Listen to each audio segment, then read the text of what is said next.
I'm mostly interested to see if any of our last week predictions have been proven through this teaser trailer.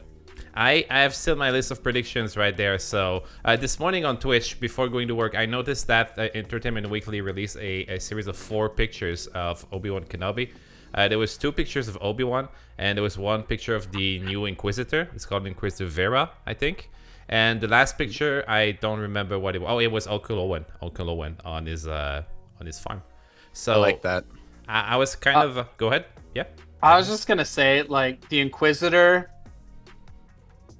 Man, I'm glad Uncle Fester's getting work. That's all I've got to say.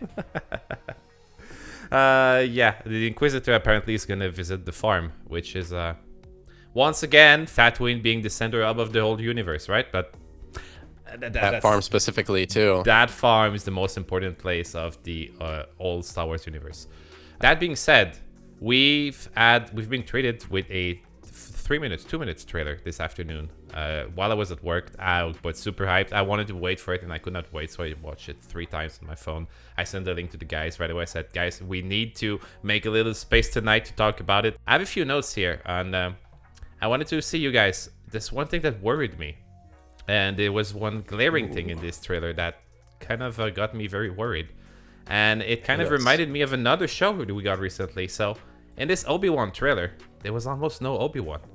You notice that? Yeah, I mean, it didn't come out like super hard as no Obi-Wan. It looked like, I don't know. It looked like they were trying to show us more than just Obi-Wan because it's literally Obi-Wan's show. Maybe they were trying to hype it up in other ways. I'm not quite sure. I wasn't so much though, like there was not enough Obi-Wan to a point where I could complain about it, in my opinion. Maybe you wanted more. I, for one, could have just had a 3-minute trailer of just Ewan McGregor, and I would have been fine. But as far as the trailer, I think they really wanted to point out the fact that it's not just going to be Obi-Wan on Tatooine, just being all depressed and shit while staring at Luke, pretending he's pod racing. And I think that's what we got. Like, one of our worries was, is it going to be on Tatooine the whole time? And they proved that it's not going to be on Tatooine the whole damn time. And hopefully all those images weren't from just one 5-minute snippet of one of the episodes, but one a flashback. Grander scheme.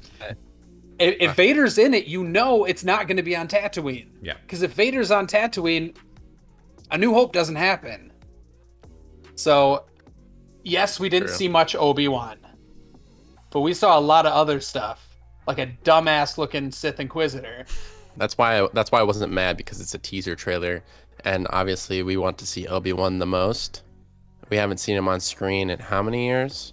And many. Of course they're teasing us. They're not gonna show us the full thing, or they're not gonna show us him doing something really dope.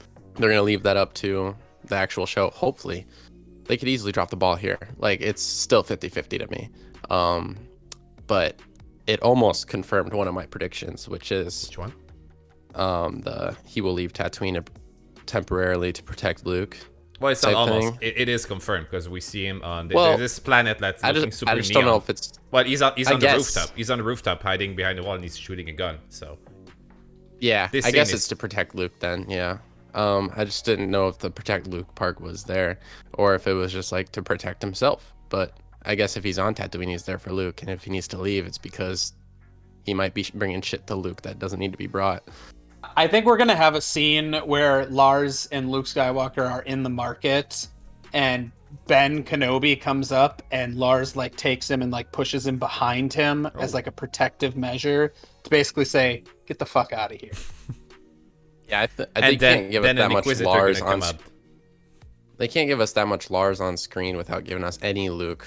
Like, seriously, you can't. Well, so they got the same actor. I almost actor. feel like it's confirmed. They got the same actor from Revenge of the Sith to come. I like play. that. That's pretty good. Yeah. Yeah. One more thing I want to point out that really made me unhappy. We got those stupid dumbass helicopter lightsabers that just turns. Helicopter.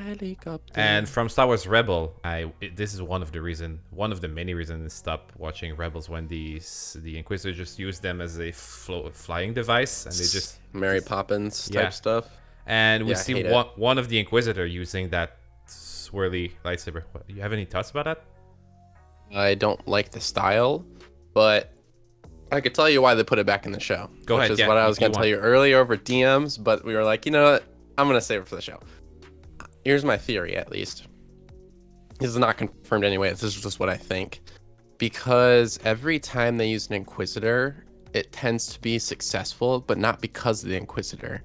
It just tends to be successful. So like Rebels, I don't know like how much money they made off of that, but I'm pretty sure I don't think I got bad feedback from the community. Maybe the Inquisitors did, but the show entirely was pretty good. And I don't know many people that hate the show. Maybe like the first season or two, but the last like 2 seasons, great.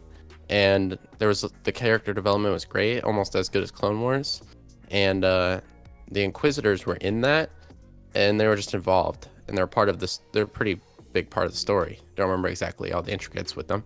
Now go to Jedi Fallen Order, the game. Inquisitors are in that. You literally have to like defeat them as like bosses. So you need some cannon fodder for Obi-Wan to chop through. Yes. One of my prediction that I made last week concerning the Obi-Wan show, because we had a show about our top 9 prediction. My second prediction is there will be too much fan service on the show, and I think I'm getting proof right here. We see at least 3 Inquisitors. We see Baby Luke. We see Owen coming back. So many things that I don't know why we get them. Do we need Inquisitors? Are there any of your predictions, guys? Do you think that we're proving either right or wrong so far? I don't think it's fan service to put Inquisitors in a show. Well, you literally just said that they brought them back because they were successful with the fans. So no, the things that they were involved in was successful. I never said that the Inquisitors. I know a lot of people that hate the Inquisitors, but Rebels was a great show, it was successful, and I don't think it's fan service to put Lars or Baby Luke in there because that's pretty key part of Obi-Wan's life, like from there on. So I do want to input of why I feel the Inquisitors need to be in the show. We want to see Obi-Wan fight. I mean, that's a big thing. We want to see him fight. He can't fight Darth Vader for 6 episodes. Yeah. He's got to fight someone, and it can't be just like people at the bar who piss him off. Right. He's got to pick a fight with someone who's probably going to show him a little bit of a fight because he's rusty. He hasn't been doing this for a while. So these Inquisitors are going to make him hone his skills again and get better, and they're cannon fodder. They're literally just there to get struck down by Obi-Wan on his way up. Right. And then they introduce fancy new tech that was never thought before by spinning it in a circle and making you fly, because things that spin can make you fly apparently. And yeah, so I think it's literally just like Inquisitors themselves, literally just making it so you could do more with the main characters of whatever. If they bring the Inquisitors, do you guys think they will eventually bring Ezra and Kanan Jarrus or any crew of the Ghost? In the show. In the show? Not in this one. Not in this Ahsoka. Ahsoka, yes, or Ahsoka, no? They'll bring it back in Ahsoka because she was literally part of that squad for many episodes. What do you think about the use of Duel of the Fates? Do you think it was cheating, or was it good use of the song? Just I feel like that's fan service. Yeah, see, of just nostalgia. But that song alone is probably the only fan service that I really saw. I don't think it was unnecessary. I love the callback. I just didn't understand why it was there.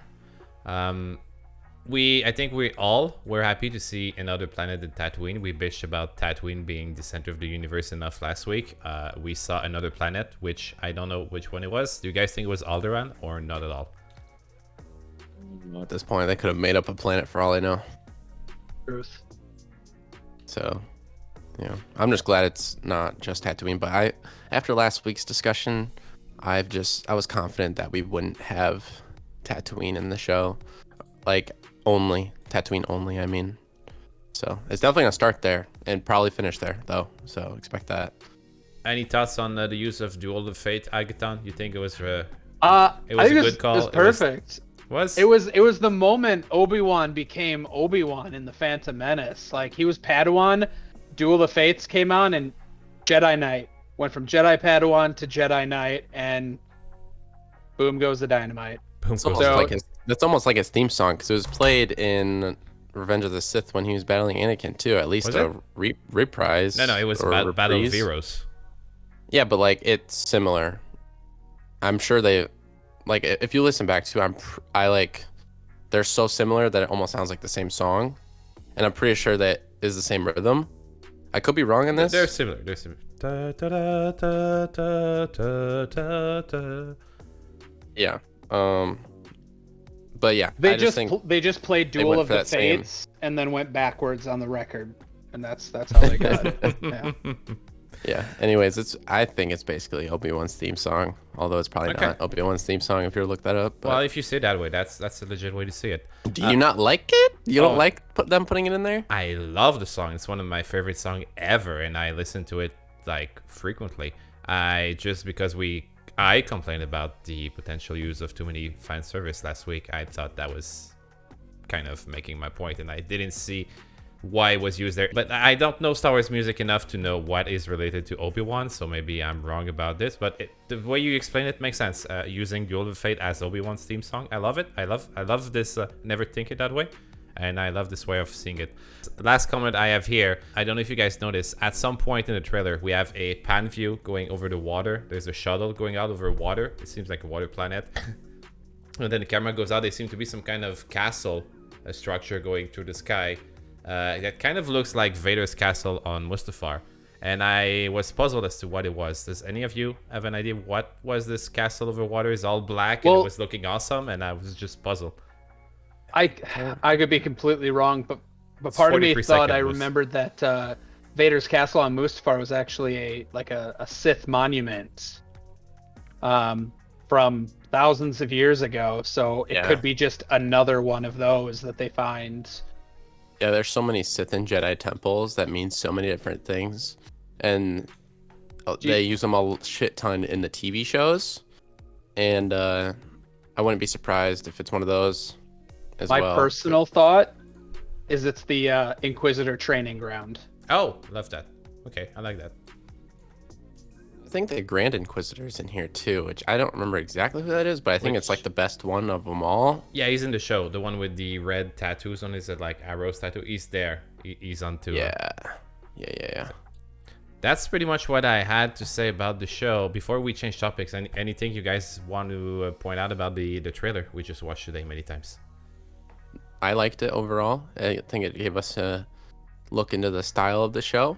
It's going to be similar to every other Star Wars show, but it's just going to be different content, which I don't mind. I like the pace of Mandalorian, and I just don't like the content of Boba Fett. Now let's mix the two together, where I like the content and the pace, and I think it'll be a good show overall. I hope they just don't make some dumb mistake, and if they do, you best believe we'll be back here talking about it. We will be having an episode weekly every day when episode comes out. And I think the episode comes out on Wednesdays anyway, which is awesome for us because our show is on Wednesday. So expect a daily review of every single show when they come out.